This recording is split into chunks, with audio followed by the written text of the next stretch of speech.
एक प्लेट और रखनी चाहिए थी बेटी, शायद तुम भूल गई हो, है ना? नहीं बाबा, सोचा कि सोहा अपने कमरे में ही खाना खाएगी। तब भी एक प्लेट और रखनी चाहिए थी। क्या ये बड़ी बात है?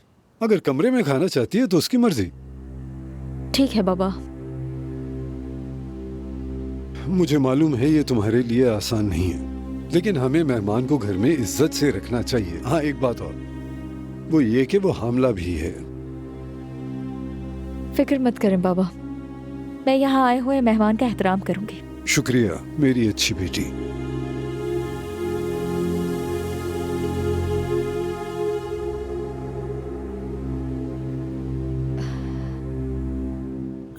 प्यास लग रही है। ये गोलियां तो वाकई मुंह खुश्क कर देती हैं। अये, इतना कम पानी।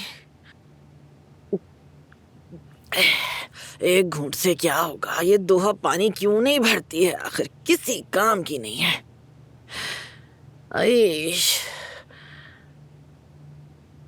अये हुरिया, अये मेरी माँ, अये अये अये, बड़ी ठंड होगी बाहर।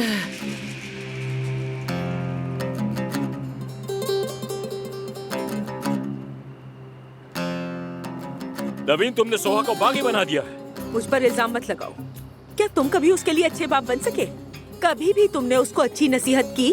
तुमने कभी उस पर ध्यान नहीं दिया। नवीन, क्या तुम उसकी माँ नहीं हो? ये सब कुछ तुमने करना था ना। हाँ, मैं उसकी माँ हूँ और तुम उसके बाप, लेकिन नहीं, तुम तो बस बाहर जाकर तफरीह करना जानते हो। क्या बात है तुम्हारी। उस वक्त तुम्हारी ये जबान कहाँ थी जब बेटी बहराम के साथ जा रही थी? हाँ, तब भी तो ऐसी बातें करनी चाहिए थी ना तुम्हें। तुम कल जाकर उसे वापस अपने घर लेकर आओगे। वो मेरे साथ नहीं आएगी। जब से मैंने उसको थप्पड़ मारा है वो मुझसे बात नहीं करती। तुम उससे माफी मांगो और उसे वापस लेकर आओ यहाँ। देखो तो अब तुम अपनी बेटी से भी डरने लगी हो। बिल्कुल डरने लगी हूँ, क्योंकि अब्बास, तुम जो सब कुछ हमारे पीछे कर रहे हो, उसने अपना बच्चा खो दिया, अपनी दुनिया खो दी, और तुम होके फिर भी बहराम और अपने प्लान्स की बात कर रहे हो। क्या उसका तुम्हारे खिलाफ होना कोई गलत है? उसने मेरे सर पर बंदूक रख दी थी, मेरी जान लेने वाला था। क्यों नहीं समझ रही हो तुम? मैं तंग आ चुकी हूँ। हम एक दिन भी चैन से नहीं गुजार पाते, कोई एक दिन सुकून से नहीं गुजरता। कभी अपने खानदान के लिए भी कोई अच्छा सा प्लान बनाओ, कभी हमें भी हैरान कर दो अब्बास। अब मुझसे ये सब कुछ बर्दाश्त नहीं हो रहा नवीन। मैं बाहर सर्दी में जम जाना बेहतर समझता हूँ।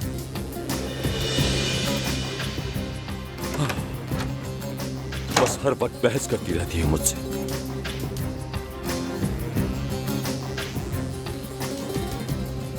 या अल्लाह, क्या इस घर में अब कोई सिंड्रेला भी आ गई है? समझ से बाहर है। हाँ।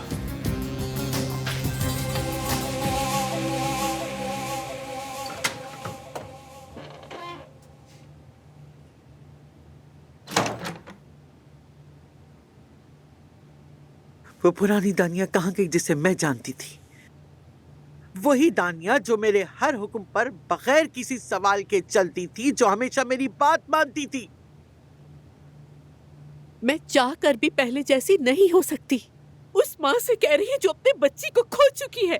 मैं हर सुबह जब आंखें खोलती हूँ, हर रात जब आंखें बंद करती हूँ, खुद से सवाल करती हूँ। तो फिर तुम हार मान चुकी हो। अदनान को जमरुद के हवाले कर रही हो।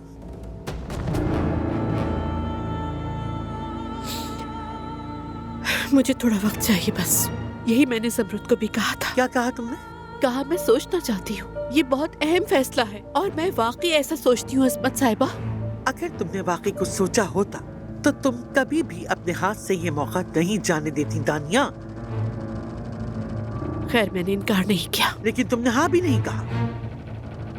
अच्छा ठीक है, क्या ये बेहतर नहीं? इस तरह ठीक लगता है। खुदा करे कि तुम ठीक हो।